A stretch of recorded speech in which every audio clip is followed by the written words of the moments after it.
Mūsdienu labības kombaini ir komplicēti, jaudīgi un arī ļoti dārgi mehānismi. Tie bieži tiek eksploatēti lielā karstumā un viegli uzliesmojošā vidē. Jāsaka tā, ka kombains pēc savas definīcijas ir, uzbraucot uz lauka, kļūst par diezgan uguns nedrošu objektu, jo ap viņu veidojās putekļu nosēdumi no labības, kas ir, var teikt, ļoti uguns nedroši pēc definīcijas. Ja.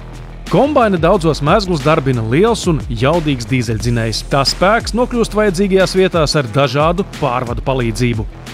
Visur, kur mums ir gultņojumi, visur, kur mums ir kaut kādi buksējumi, tur visur pastāv šī iespēja, ka ja šis mezgls nav tehniskā kārtībā, bez smērvielas vai nodiluma pēc, tad var veidoties šī uzkaršana, kas, protams, ir kā iemesls aizdegšanās riskam. Protams, kad arī ir bijuši aizdegšanās gadiem. Ja. Latvijā nopietni ugunsgrēku labības kombainos izceļas reizi vai divas gadā. Teiksim tā, mēs katru gadu dzirdam par kādiem gadījumiem. Ir mazāks aizdegšanās lokālas. Ja.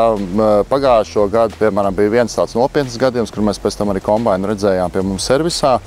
Mazākas aizdegšanās notiekot pat biežāk, taču netiek reģistrētas. Mēs netiekam kā pārstāvus izsaukts uz katru nelaimes gadījumu vietu, ja, bet redzot tos video, bildes, mēs, protams, vērtējam, kas ir bijis par iemeslu, un arī ziņojam ražotājiem. Ņemot vērā pieaugošos kombainu izmērus, jaudas un cenas, bija nepieciešams meklēt ugunsdrošības risinājumus. Tad mēs griezāmies pie ražotāja, un mēs pirmoreiz izdzirdējām šo nosaukumu BlazeCut. BlazeCut ir Austrālijā bāzēts uzņēmums ar vairāk kā 25 gadu pieredzi ugunsdzēsības sistēmu ražošanā, gan mājsaimniecībās, gan tehnikai un iekārtām, kam ir paaugstinātas aizdegšanās risks.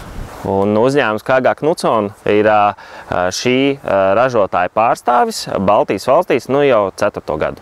Aptuveni tad pirmais Klās markas kombains Latvijā tika aprīkots ar BlazeCut ugunsdzēsības sistēmu. Pašu pirmo sistēmu mēs aprīkojām 4 gadus atpakaļ, kad saimnieks pirka jaunu kombainu, un viņam bija ar iepriekšējo kombainu bija šis dzinēja aizdegšanās situācija.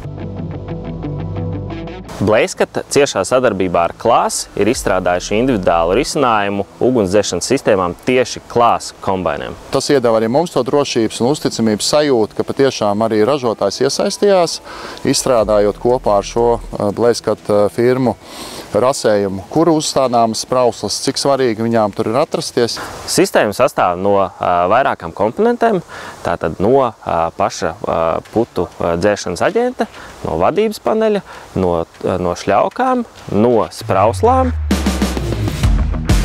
Kopā ar Artūru Škutānu uzkāpsim līdz kombaina augšējiem stāvam, aplūkot BlazeCut sistēmas instalāciju. Šeit mēs redzam, ka sistēma no putu reaģentu baloniem pa gumijas caurulēm atnāk līdz motortelpai.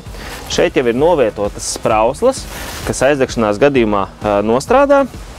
Un gumijas cauruli tālāk aiziet uz kulšanas mehānismu, kur ir novietots vēl 3 papildus sprauslas. Iespējamākā aizdegšanās vieta, protams, ir motortelpa. Tālāk sako kulšanas trumulis, rotori un salmu kratītāji. Otrs risks ir materiāla aptīšanās pašā iekšā kombainā, kaut kur uzkrāšanās, aptīšanās, bet tās ir neredzamās vietas, un tur noteikti mēs redzam šo iegūmu, kad šai ugunsdzēsības sistēmai. Ugunsgrēka izcelšanās gadījumā BlazeCut ugunsdzēsības sistēma nostrādā automātiski.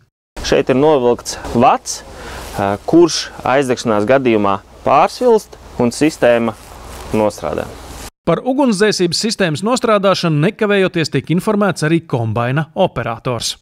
Vadītāja kabīnē ir iebūvēts vadības panelis, kurš norāda par to, vai šī sistēma ir darba kārtībā, vai ir parādījusies kāda kļūda, vai ir notikusi aizdegšanās. Tāpat vadītājs var arī manuāli aktivizēt šo ugunsdzēšanas sistēmu. Nevajadzētu domāt tā, ka viņas esamība atbrīvot operatoru no šiem ikdienas darbībām, jo tāpat būs jāturpina kombains tīrīt, tāpat būtu jāveic šī apkope.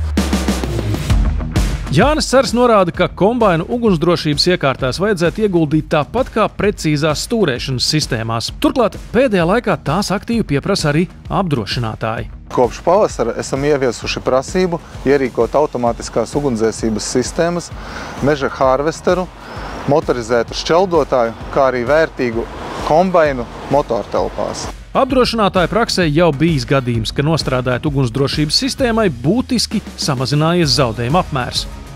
Ja būtu nodegusi visa tehnika, zaudējuma apmērs sasniegtu vairākus 100 000 eiro.